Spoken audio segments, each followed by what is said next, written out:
वज़ीर-ए-आज़म शहबाज शरीफ से कतर के वज़ीर तिजारत व सनअत शेख फैसल बिन सानी बिन फैसल अल सानी ने मुलाकात की। कतरी वज़ीर पाकिस्तान कतर मुश्तरका वज़ारती कमीशन के छठे इजलास की शरीक सदारत के लिए पाकिस्तान के दौरे पर हैं। मुलाकात में दो तरफा तिजारत, सरमायाकारी और इक़्तिसादी ताउन के फ़रोग़ पर तफसीली तबादला ख्याल हुआ।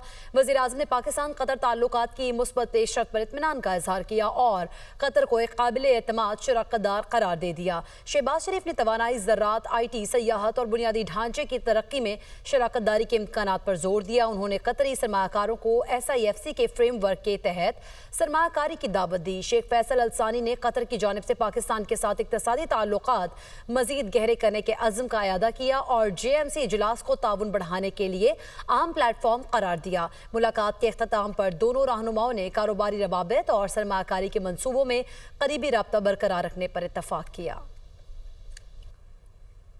नायब वज़ीर आज़म इसहाक डार और वज़ीर ख़ारिजा UAE शेख अब्दुल्ला बिन ज़ैद अल नहयान में राब्ता हुआ है। तर्जुमान दफ्तर ख़ारिजा के मुताबिक रहनुमाओं ने बाहमी दिलचस्पी के उमूर पर तबादला ख्याल किया। खित्ते की सूरत हाल समेत आलमी मंजरनामे पर भी बात की गई है। दोनों रहनुमाओं ने करीबी राब्ता रखने पर इत्तफाक किया।